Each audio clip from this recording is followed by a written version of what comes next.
Haleluya, haleluya, haleluya. Segala puji dan syukur, hormat dan kemuliaan hanya bagi-Mu Tuhan. Pada kesempatan pagi siang hari ini, kami bersyukur kalau kami diberikan kesempatan Tuhan untuk beribadah, untuk memuji-muji, memuliakan dan mengagungkan nama Tuhan. Tiba saatnya kami mau mendengarkan firman-Mu Tuhan.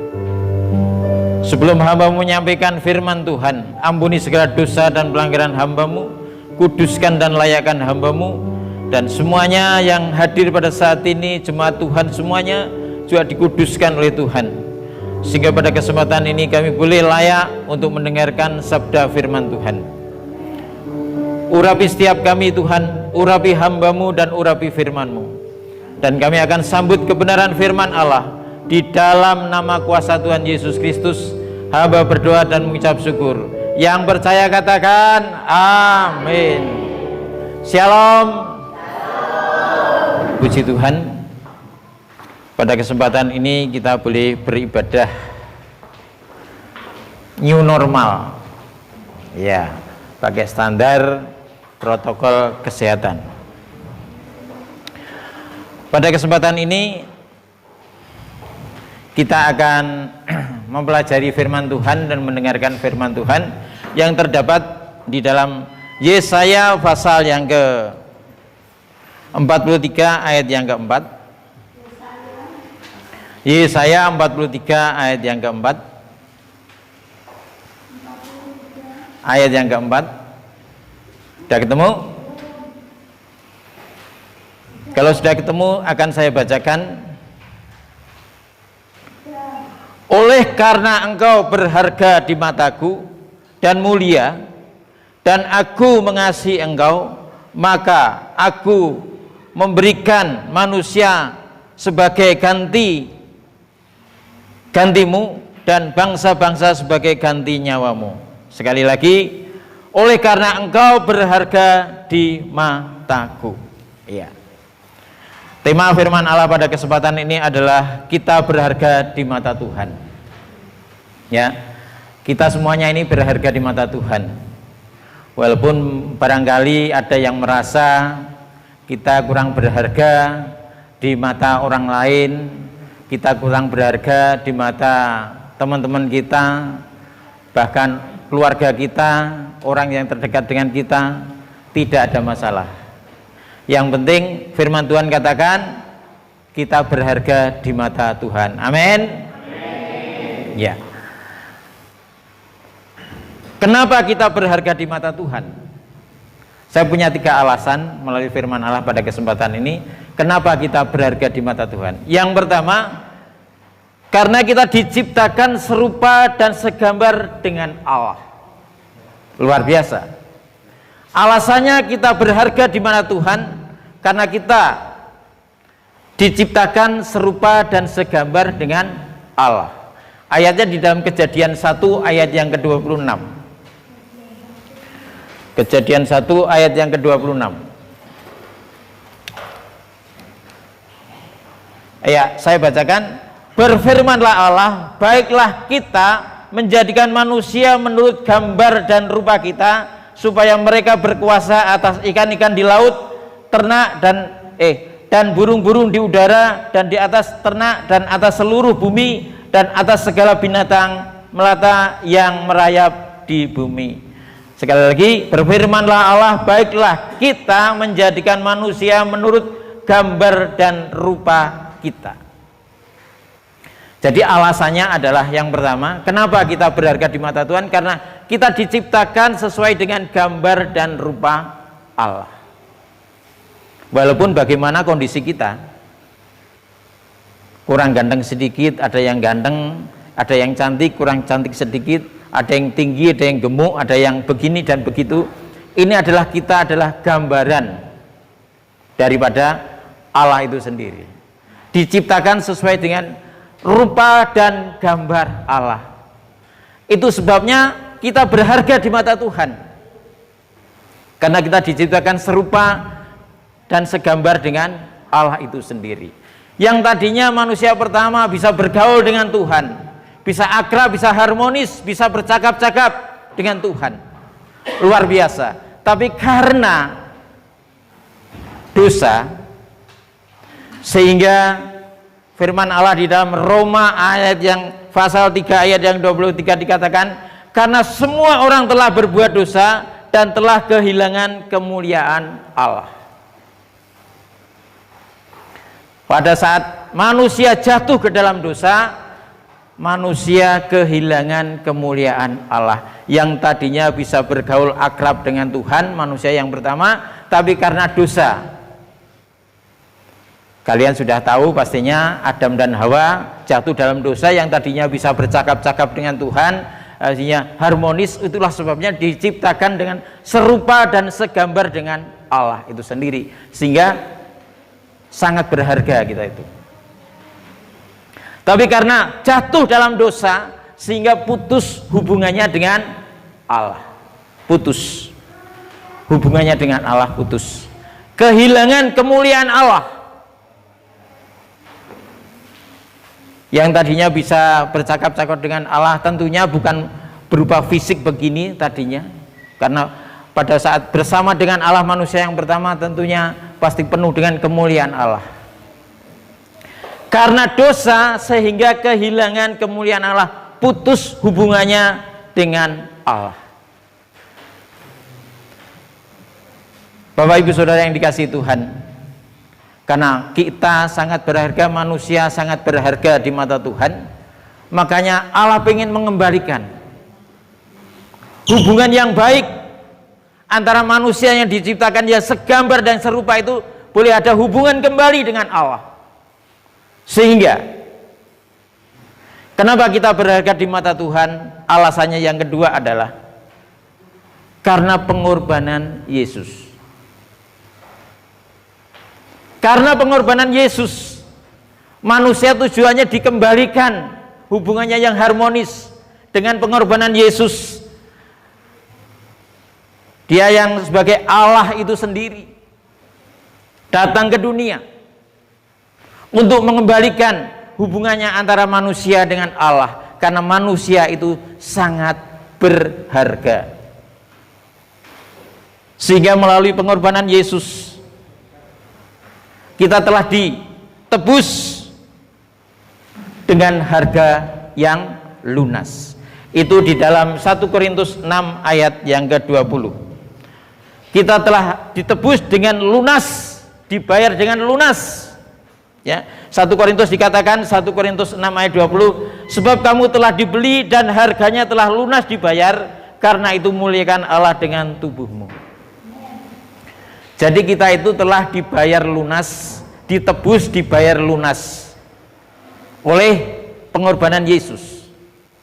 Bukan dengan emas dan perak, tetapi dengan darah Kristus yang mahal. Itu di dalam 1 Petrus 1 ayat yang ke-18 dan 19. Akan saya bacakan, atau ada yang menemukan 1 Petrus 1 ayat 18 dan 19. Ya, bacakan.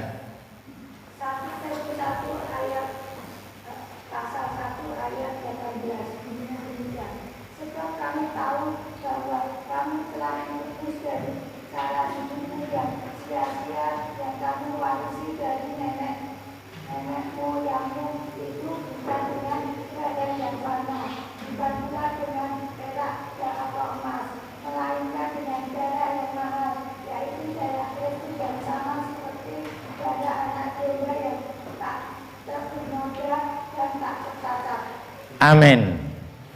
Jadi karena kita berharga di mata Tuhan, manusia berharga di mata Tuhan, untuk mengembalikan, untuk memulihkan hubungan yang baik, walaupun tidak seperti semula, ciptaan yang semula, tapi Allah pengen bahwa manusia itu berharga di mata Tuhan, sehingga dikembalikan hubungannya, sehingga melalui pengorbanan Yesus, manusia telah ditebus dengan lunas, bukan dengan emas dan perak, tetapi dengan darah yang mahal, yaitu darah anak domba. Luar biasa. Kalau sebentar lagi saudara kita sepupu yang ada di luar sana mau merayakan Idul Adha, itu pengorbanan lewat darah yang disembelih, ya, kambing, sapi dan sebagainya. Dulu kita juga seperti itu, tetapi karena kita tuh sangat berharga di mata Tuhan, sehingga bukan melalui itu. Kalau perjanjian lama melalui itu, kita perjanjian baru melalui darah anak domba, yaitu Yesus Kristus. Karena kita sangat berharga di mata Tuhan. Jadi alasan yang kedua, kita berharga di mata Tuhan sehingga melalui pengorbanan Yesus kita telah lunas dibayar, bukan dengan emas dan perak, tapi dengan darah Kristus itu sendiri. Bapak Ibu Saudara yang dikasihi Tuhan Yesus Kristus, di dalam kita mengikut Kristus, kadang-kadang kita mendengar, dan saya sering mendengar, bahwa mengikut Yesus itu harus membayar harga. Setuju? Mengikut Yesus harus membayar harga. Setuju? Dengarkan baik-baik. Sebelum kita percaya kepada Yesus, taruhlah saya di sini. Sebelum saya percaya kepada Yesus, dan ini saat Yesus, kita berada di sini dulu. Ya. Sebelum kita percaya kepada Yesus, sampai kita percaya kepada Yesus, itu telah lunas dibayar. Amin. Dosa-dosa kita telah lunas dibayar oleh kuasa darah Yesus. Tetapi setelah kita percaya kepada Yesus di sini, setelah tadi sebelum, apa yang harus dibayar? Sudah dibayar lunas oleh Yesus. Jadi mengikut Yesus sebenarnya tidak perlu membayar harga. Harga yang harus dibayar tidak perlu, karena sudah lunas dibayar. Tetapi pertanyaannya adalah, bagaimana pada saat kita mengalami permasalahan, problema, penderitaan di dalam mengikut Yesus? Ya, apalagi yang kita alami pada saat ini, semua mengalami satu permasalahan yang berbeda-beda. Sebenarnya itu bukan harga yang harus dibayar dalam mengikuti Yesus, tetapi yang pertama adalah ulah manusia itu sendiri yang harus membayar. Dengan ulah kita, di dalam kita mengikuti Yesus, kita punya ulah-ulah tersendiri, sehingga itulah yang harus dibayar. Yang kedua, yang pertama tadi ulah manusia itu sendiri yang harus dibayar, kita membayar sendiri, bukan Yesus yang membayar. Kadang-kadang terus salah pengertian, wah saya mengikuti Yesus harus berani bayar harga, penderitaan saya yang selama ini seperti ini. Kadang-kadang begitu ya. Saya renungkan pada saat saya mendapatkan khotbah yang hampir sama dengan ini. Iya ya, pengertian saya salah juga ya. Selama ini saya mengikuti Yesus, saat saya mengalami suatu penderitaan, saya ini seakan-akan saya membayar harga. Padahal harga sudah lunas dibayar oleh Yesus. Amin. Sudah lunas. Dari kita belum mengikut Tuhan sampai kita mengikut Tuhan itu dibayar lunas. Bukan dengan emas dan perak, tetapi dengan darah Yesus. Tetapi setelah kita mengikut Tuhan, kita mengalami penderitaan, mengalami satu problema, itu karena ulah manusia itu sendiri. Dan yang kedua adalah pembentukan. Kita dibentuk oleh Tuhan sesuai dengan kehendak Tuhan itu sendiri. Contohnya kalau di dalam Alkitab, contohnya dalam Alkitab adalah Kisah Para Rasul 9 ayat 15 dan ayat 16. Itu kisahnya Rasul Paulus. Ya, kisahnya Rasul Paulus. Dia menderita, tapi sebelum dia mengenal Yesus, dia sudah dibayar lunas oleh Yesus, oleh darah Yesus. Tapi setelah dia percaya kepada Yesus, kenapa dia mengalami penderitaan yang luar biasa? Saya bacakan, ini contoh. Dia adalah dibentuk oleh Tuhan, dan itu adalah maunya Tuhan, sesuai dengan kehendak Tuhan. Kisah Para Rasul 9 ayat 15 dan 16. Tetapi firman Tuhan kepadanya, pergilah, sebab orang ini adalah alat pilihan bagiku untuk memberitakan namaku kepada bangsa-bangsa lain serta raja-raja dan orang-orang Israel. Aku sendiri akan menunjukkan kepadanya betapa banyak penderitaan yang harus ditanggung oleh karena namaku. Sehingga kalau saudara lihat perjalanan dari surat Paulus, perjalanan kisah para rasul ini, Rasul Paulus mengalami penderitaan, mengalami suatu masalah yang luar biasa di dalam memberitakan Injil. Apakah ini harga yang harus dibayar? Bukan. Harga sudah dibayar oleh Yesus, tetapi ini adalah proses kehidupan Paulus. Proses kehidupan Paulus, dan ini adalah Tuhan yang punya mau, Yesus yang punya mau. Lihat ayat yang 16. Aku sendiri akan menunjukkan kepadanya betapa banyak penderitaan yang harus ditanggung oleh karena namaku. Jadi Bapak Ibu Saudara yang dikasihi Tuhan, apabila kita di dalam mengikut Tuhan mengalami masalah, menderita dengan berbagai-bagai hal, bukan berarti itu harga yang harus kita bayar, bukan. Harga sudah dibayar, lunas tadi dikatakan.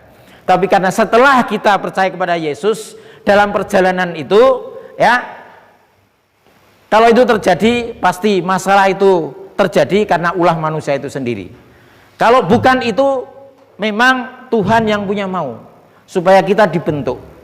Sehingga Bapak Ibu Saudara yang ada di tempat ini semuanya mungkin mengalami saat ini penderitaan yang berbagai di tempat ini.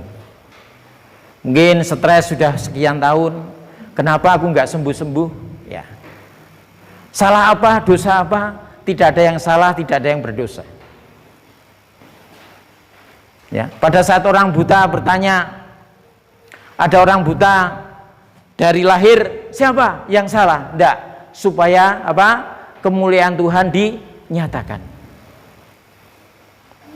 Kalau Rasul Paulus ini penderitaannya terjadi karena memang Tuhan yang punya mau supaya dibentuk, ya, supaya dibentuk menjadi pribadi untuk memberitakan Injil, suatu pribadi yang lebih baik. Memang Tuhan yang punya mau, sehingga dikatakan betapa banyak penderitaan yang harus ditanggung oleh karena namaku. Dia di penjara, dari penjara ke penjara, ya. Saat dia di penjara, dia bisa menyurati suratan kepada Roma, kepada Efesus, ya, banyak macam-macam, pada Tesalonika, ya, banyak. Lewat penderitaannya bisa memberitakan firman. Apakah ini harga yang harus dibayar? Tidak. Tetapi memang Tuhan yang punya mau. Dia dibentuk, diproses.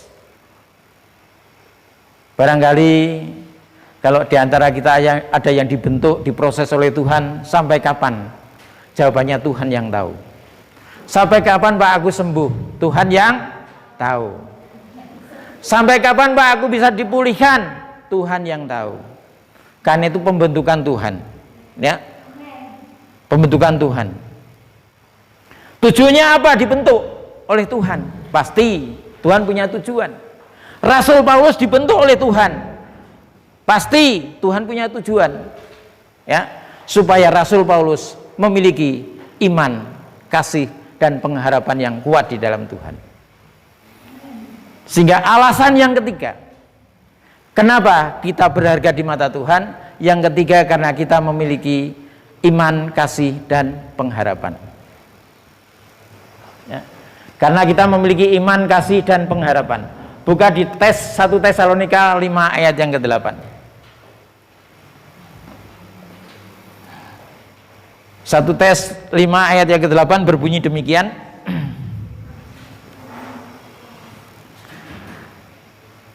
Tetapi kita yang adalah orang-orang siang, baiklah kita sadar, berbaju sirah iman dan kasih, dan berketopong pengharapan keselamatan. Saya ulangi, tetapi kita adalah orang-orang siang, orang-orang yang sudah mendapatkan terang, bukan orang-orang yang masih dalam kegelapan. Kita adalah orang-orang siang maksudnya, ya. Baiklah kita sadar, berbaju sirah iman dan kasih, dan berketopong pengharapan keselamatan. Jadi alasan yang ketiga, kenapa kita berharga di mata Tuhan? Karena kita memiliki iman, kasih, dan pengharapan kepada Yesus. Sehingga kita itu berharga. Ya, iman. Saat kita memiliki iman kepada Yesus,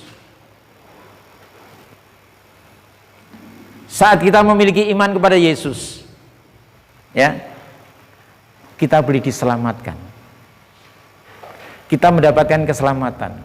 Oleh sebab itu pada saat kita memiliki iman kepada Yesus, itulah kita berharga di mata Tuhan. Kita berharga di mata Tuhan karena kita memiliki iman kepada Yesus yang menyelamatkan. Itu di dalam Efesus 2 ayat yang ke-8. Efesus 2 ayat 8 berbunyi demikian. Sebab karena kasih karunia kamu diselamatkan oleh iman, itu bukan hasil usahamu, tetapi pemberian Allah. Jadi kalau kita berharga di mata Tuhan, yang ketiga alasannya adalah karena kita memiliki iman, kasih, dan pengharapan kepada Yesus. Karena kita memiliki iman, dikatakan tadi di dalam Efesus, sebab karena kasih karunia kamu diselamatkan oleh iman. Sehingga kita memiliki iman kepada Yesus, itulah kita berharga di mata Tuhan. Ya, karena kita memiliki iman kepada Yesus, kita berharga di mata Tuhan. Dan kita memiliki kasih kepada Yesus, memiliki kasih Yesus, itulah kita berharga di mata Tuhan. Karena apa? Karena kasih itu menutupi segala dosa. Jadi kalau kita dipandang oleh Allah benar, itu bukan karena kita benar, bukan. Karena kita dibenarkan, ditutupi oleh kasihnya Yesus. Jadi Allah memandang kita benar itu karena ada kasihnya Yesus. Oleh sebab itu kita berharga di mata Tuhan karena kita memiliki kasih Yesus. Tanpa kita memiliki kasih Yesus, kita nggak berharga di mata Tuhan. Ya, jadi alasan yang ketiga tadi dikatakan karena memiliki iman dan kasih. Di dalam Petrus, di dalam 1 Petrus 4 ayat 8 dikatakan kasih menutupi banyak sekali dosa. Ya, di dalam 1 Petrus 4 ayat 8 dikatakan kasih menutupi banyak sekali dosa. Jadi sekali lagi Allah memandang kita itu benar karena kita ditutupi oleh kasih Kristus. Kalau kita tidak ada kasih Kristus, Allah tetap memandang kita adalah orang yang berdosa. Ya. Jadi kita ditutupi dengan kasih Kristus seperti ini, Allah memandang ini. Allah memandang kita itu karena ada kasih Kristus. Sehingga kita berharga di mata Tuhan karena kita memiliki kasih Kristus. Tadi memiliki iman kepada Yesus, memiliki kasih Kristus, dan selanjutnya adalah memiliki pengharapan kepada Yesus. Karena dikatakan di Ibrani 6 ayat yang ke-19 mengatakan pengharapan adalah sauh yang kuat. Kalau kapal jangkar, sauh itu jangkar, ya. Pada saat kapal itu mau berlabuh, jangkar dimasukkan ke dalam laut, sehingga kapal itu bisa tidak goyang ke kanan atau ke kiri, tidak lari kemana-mana.